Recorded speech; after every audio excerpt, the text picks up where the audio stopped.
May 1945, a makeshift processing tent near Camp 186, Colchester, Essex. 27-year-old German auxiliary Lotte Fischer stood with 22 other women. Their grey uniforms hung like rags on skeletal frames. Their eyes were hollow with hunger. They had not eaten in 4 days. Then a British corporal walked into the tent carrying a wooden crate. He set it down. He looked at the starving women, and he said 3 words that made Lotte's blood run cold. "You're mine now." Lotte's knees buckled. She knew what those words meant. She had heard the stories. She knew what happened to German women captured by the enemy. They were used. They were abused. They were treated as spoils of war. That is what she had been told. The corporal opened the crate. Inside were tin cans, bread, chocolate bars, packets of tea. "Right then, ladies, let's get some food in you before you collapse." Lotte stared at him. Her mind could not process what was happening. But here is the strange part. Within 2 hours, these same women were sitting in a warm mess tent, eating hot soup, drinking real tea, and crying. Not from fear, not from pain, but from shock, from disbelief, from the sudden collapse of every lie they had been told about British soldiers. What happened in those 2 hours? What did "you're mine now" actually mean? And why did 3 words that sounded like a threat become the moment 23 German women realized their enemy was not a monster? This story is not in your history books, but it is true. It is a story about war, about propaganda, and about the moment when starving women learned that protection could come from the most unexpected source. Stay with me until the end, because what these women discovered will shock you. And what they carried home after the war, that will change how you think about enemies, about humanity, and about the power of words that mean the opposite of what you expect. If you love real stories from history, hit that subscribe button right now. Help us bring more forgotten stories like this one to light. Tap the like button to support this channel, and watch until the very end, because the most powerful part of this story is still coming. Now let us go back to May 1945. The war was over. Germany had fallen. And 23 women were about to learn that "you're mine now" meant something completely different than they had been taught to believe. It all started with 3 words and a crate of food. The spring of 1945 did not arrive gently in Germany. It came with the thunder of advancing armies, the roar of bomber squadrons overhead, and the collapse of everything the Third Reich had promised would last forever. By May, Germany had surrendered. The war in Europe was finished, and caught in the chaos were hundreds of thousands of German women, not soldiers with weapons, not SS officers, but uniformed auxiliaries who had kept the Wehrmacht functioning. Telephone operators, administrative clerks, military nurses, communications specialists, radar operators. Women who had believed they would never be taken prisoner. Women who had been taught that capture meant only one thing: violation.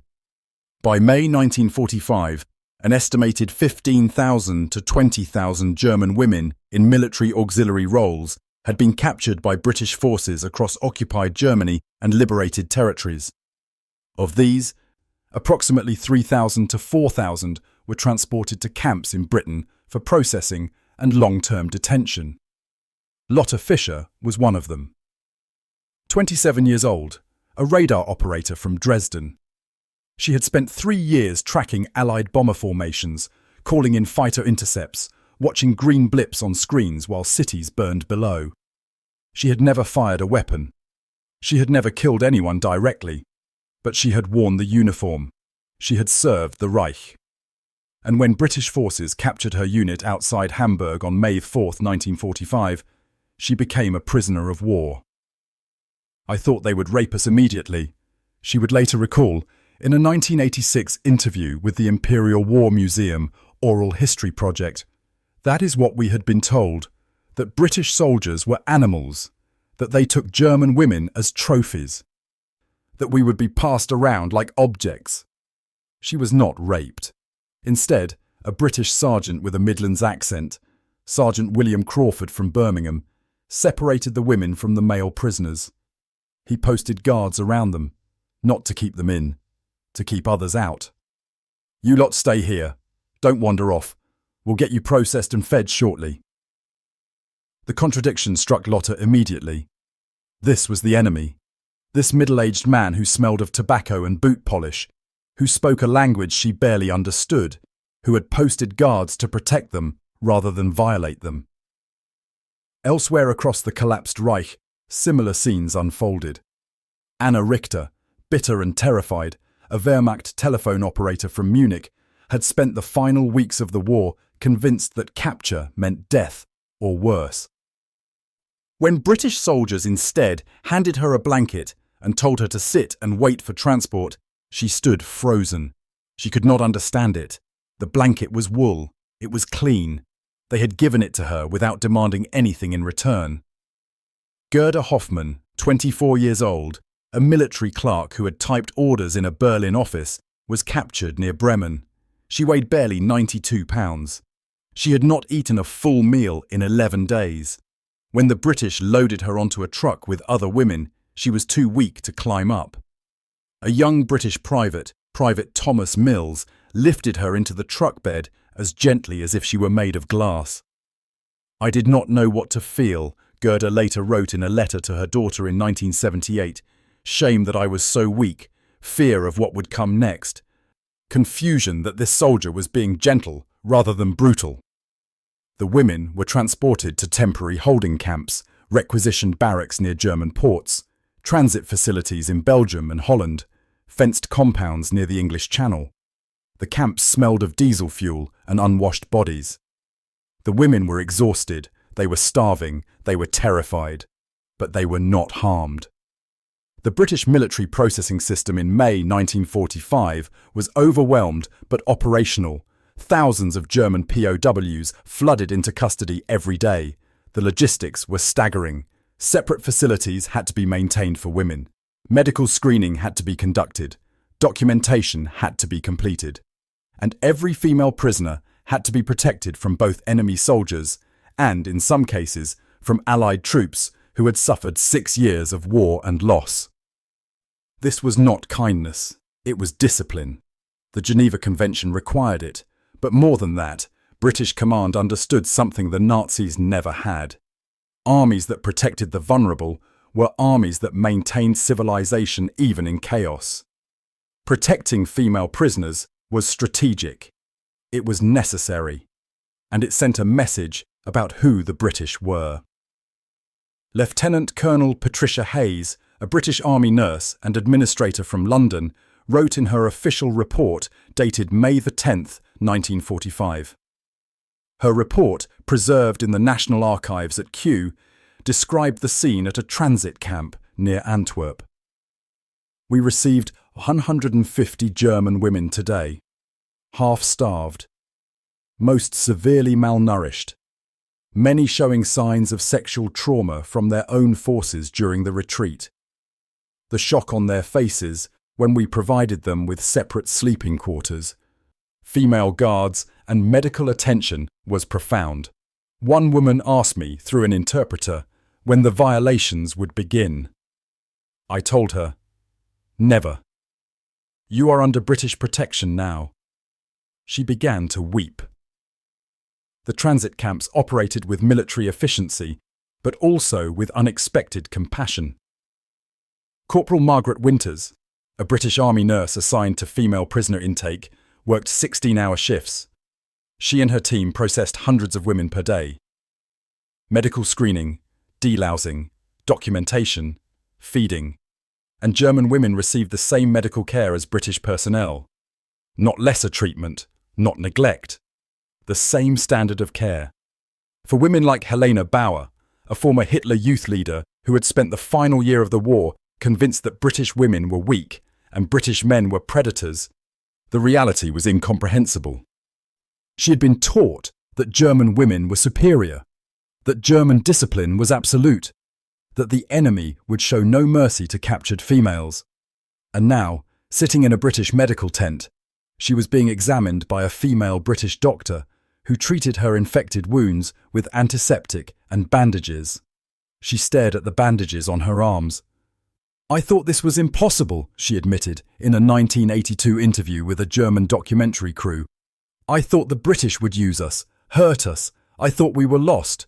But this doctor, she treated me like I was a patient, like I was human." Sergeant William Crawford walked through the rows of seated German women, a clipboard in one hand, a pen in the other. He recorded names, ranks, units, medical conditions. His movements were professional and brisk. He had done this dozens of times.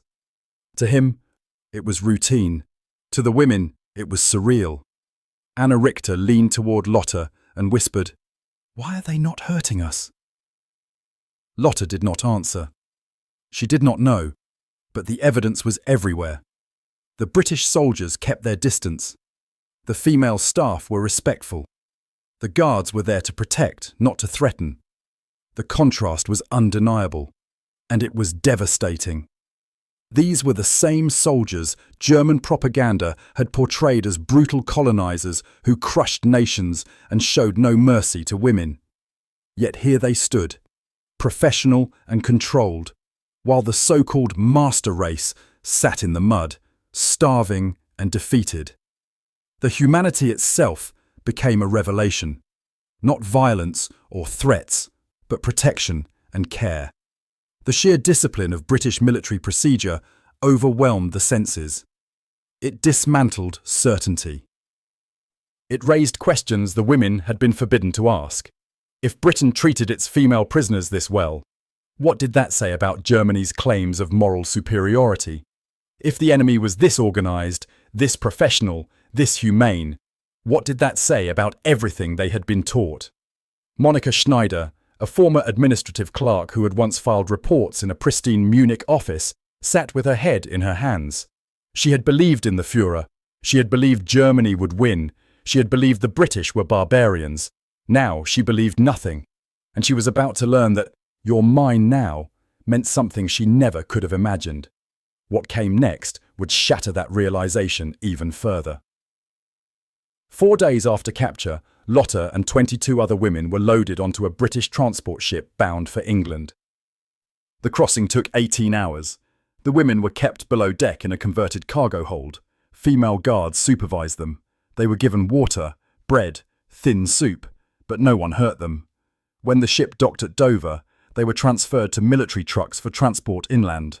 The journey would take most of the day, travelling north through Kent and Essex toward Camp 186, Colchester, one of the largest POW facilities in southern England. As Lotte climbed into the truck, she noticed something strange. The British guards were calm, professional. One of them, a young corporal with red hair, helped an older German woman into the truck bed. The woman looked at him with suspicion and fear. He simply nodded and moved to help the next prisoner. The truck drove through the English countryside. Lotte watched through the canvas opening. Green fields, stone villages, children playing in schoolyards. There was no destruction here, no bombed buildings, no burned forests. The war had not touched this place the way it had touched Germany. Anna leaned close to Lotte. "Look at it all. We were told Britain was starving. We were told they were collapsing." Lotte said nothing. She was watching British civilians wave at the passing convoy. Some waved with curiosity, some with hostility. But none attacked. The truck arrived at Camp 186 late that afternoon. The camp was enormous. Rows of Nissen huts, barbed wire fences, guard towers, but also gardens. A football pitch, what looked like a small theatre building. The women were unloaded and led to a processing tent. Inside, British officers sat behind tables with forms and typewriters. Female staff members stood nearby. One by one, the women were called forward. When Lotte's turn came, a British officer looked up from her paperwork. Name: Lotte Fischer. Age: 27. Rank: Luftwaffenhelferin, auxiliary. Unit: Radar operations, Hamburg. The officer wrote everything down. Her handwriting was neat and efficient. Right, Fischer. You will be housed in Hut 7 with the other female prisoners. You will receive 3 meals per day. You will be assigned work detail. You will not be harmed. You will not be violated. You are under British military protection. Do you understand? Lotte understood enough English to grasp the meaning. She nodded, but she did not believe it.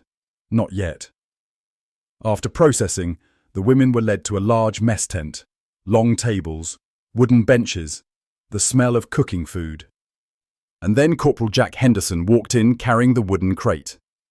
He was a stocky man in his 40s, with a weathered face and kind eyes. He set the crate on the nearest table with a heavy thud. The women stared at him with fear. He looked at them. 23 skeletal women in filthy uniforms, eyes hollow with hunger and terror. He spoke slowly, clearly, making sure they understood. You're mine now. Lotte felt her stomach drop. This was it.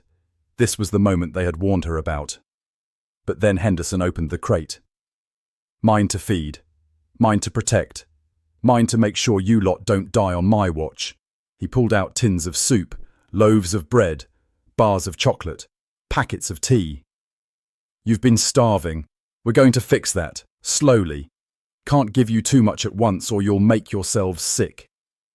But we'll start here. He gestured to the British cooks standing nearby. Get the soup heated. Make tea, plenty of sugar. They need calories. The women did not move. They could not process what was happening. Henderson looked at them with something that might have been pity. You thought I meant something else, didn't you? When I said you're mine? No one answered. I meant you're under my care now, my responsibility. That means I feed you, I keep you safe, I make sure no one hurts you. That's what it means to be a British soldier. We look after prisoners, even German ones, even women who worked for the enemy. He pulled out a tin of soup and held it up. Now, are you going to eat, or are you going to keep staring at me like I'm about to murder you? Slowly, hesitantly, Anna stood. She walked to the table. She took the tin of soup Henderson offered, then Gerda, then Helene, then Monica, then Lotte. The soup was thin but hot. It smelled like vegetables and meat, real food. Lotte sat on a bench and lifted the tin to her lips. The warmth spread through her body. The taste was simple but overwhelming. She had not eaten anything hot in days. Around her, the other women began to eat. Some cried, some ate in silence, some ate so fast they made themselves sick. Corporal Henderson watched them with quiet satisfaction. That's it, ladies. Slow and steady. You'll get more tomorrow, and the day after, and every day until you're healthy again. Private Thomas Mills, the young soldier who had helped Gerda into the truck, brought over cups of hot tea. Sugar? He asked, holding up packets. The women nodded. He added sugar to each cup. 2 spoonfuls. 3 for those who looked the weakest. Lotte held her teacup with both hands. The warmth seeped into her frozen fingers. She looked at Corporal Henderson. Why? She managed in broken English. Why you do this? Henderson sat down across from her. He pulled out a cigarette and lit it. Because that's what civilized people do, love. We don't punish people by starving them. We don't hurt women because we can. We follow the rules. Geneva Convention says prisoners get fed, get medical care, get treated humanely. So that's what we do. But we... Enemy. Aye, you were. War's over now. You're not my enemy anymore. You're my responsibility, and I take that seriously. Lotte did not know how to respond. She drank her tea and tried not to cry. That night, the women were taken to Hut 7. Inside were rows of bunk beds with clean blankets. A wood-burning stove in the centre. Windows with actual glass. It was not a hotel. It was not comfortable. But it was clean. It was warm. It was safe. Female British guards were posted outside, not to keep the women in, to keep others out. Lotte lay in her bunk that night, staring at the ceiling. Her stomach was full for the first time in weeks. Her body was warm. She was alive, and Corporal Henderson's words echoed in her mind. You're mine now. Mine to feed. Mine to protect. Everything she'd been taught was wrong. The enemy was not a monster. The enemy was human. And that realization changed everything. The days that followed established a new rhythm.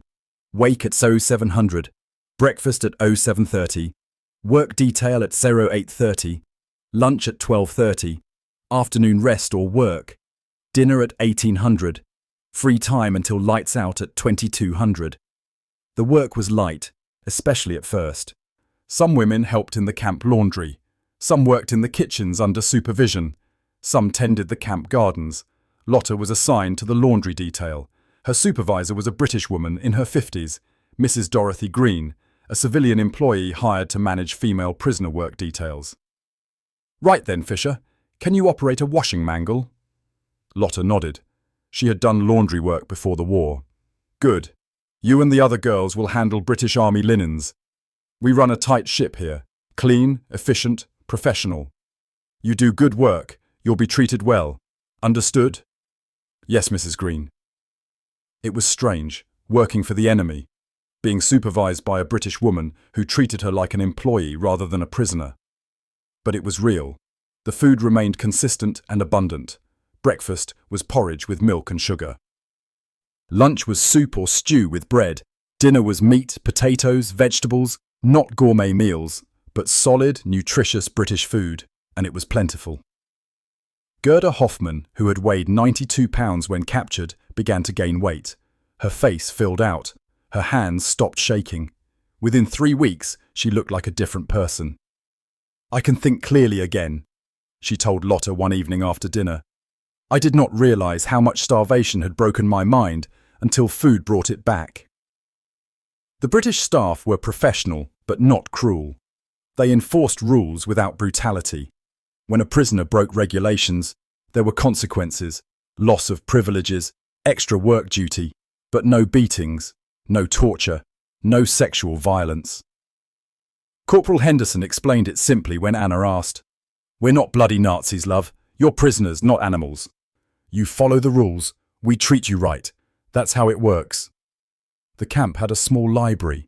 German prisoners could check out books in both German and English. There were Sunday church services for those who wanted to attend. There was even a small recreation area where women could sit outside on warm days. It was surreal. Lotte had expected a nightmare. She had found structure, care, protection. One evening, Lotte was sitting outside Hut 7, watching the sunset over the Essex countryside. Corporal Henderson walked past on patrol. "Evening, Fischer." Lotte stood. "Evening, Corporal." Henderson stopped. He pulled out a pack of cigarettes and offered one to Lotte. She hesitated, then accepted. They smoked in silence for a moment. "Tell me something, Fischer." "What did they tell you would happen if you were captured?" Lotte thought carefully about her limited English. "They say, you hurt us. Use us. British soldiers, they say, are animals." Henderson nodded slowly. "And instead, you feed us. You protect us. You treat us human." "That's right. Because that's what makes us different. That's what makes us better. We don't become monsters to fight monsters." Lotte did not know how to respond. She smoked her cigarette and thought about Dresden, about the bombing that had destroyed her childhood home, about her parents who had died in the firestorm. And she was here, safe, fed, protected by the same nation that had burned her city. "Corporal?" "Yes?" "Why? We bomb your cities, we kill your people. Why you not hate us?" Henderson was quiet for a long moment. Then he spoke. His voice soft but firm. "Some of us do. Would be lying if I said otherwise. But hate doesn't rebuild. Hate doesn't heal. The war's over. Now we have to show you what civilization looks like. Hope that you carry that home with you when this is all done." Lotte understood every word. That night, she wrote her first letter home. The camp allowed prisoners to send mail through the Red Cross. It would take months to arrive, if it arrived at all. But she wrote it anyway. "Dear Mother, if you are alive to receive this, I am a prisoner of the British. I am in England. They have not harmed me. They feed me well. They protect me from harm. Everything we were told about them was a lie. They are not animals. They are disciplined soldiers who follow their laws even when it would be easier not to. I think I understand now why we lost. Your daughter, Lotte. She sealed the letter and gave it to the British postal clerk the next morning. The war in Europe ended on May the 8th, 1945. But Lotte and thousands of other German women in British camps had already been living in peacetime for weeks. They remained prisoners for months, sometimes over a year, while the Allies processed millions of displaced people and decided what to do with the defeated German nation. During this time, the routines continued. Work details, meals, letters home. Small moments of normalcy in an abnormal situation. Lotte became friends with her fellow prisoners. Anna, who dreamed of becoming a teacher. Gerda, who wanted to find her family. Helene, who slowly began to question everything the Hitler Youth had taught her. They talked late into the night, sitting on their bunks, sharing cigarettes bought from the camp canteen with their labour wages. "What will you do after the war?" Gerda asked one night. "Go home," Lotte said. "Find my family if they survived. Rebuild." "Do you think Germany can be rebuilt?" Lotte thought about Corporal Henderson's words. About civilization. About being better than your enemy. "Yes," she said finally. "But not the same Germany. A different one. We have to be better." In December 1945, Lotte and 200 other German women were transferred to a different camp for final processing before repatriation. Not a punishment, just reorganization.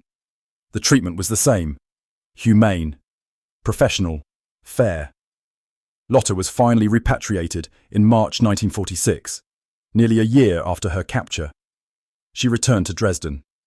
Her family's home was gone. Her parents were dead.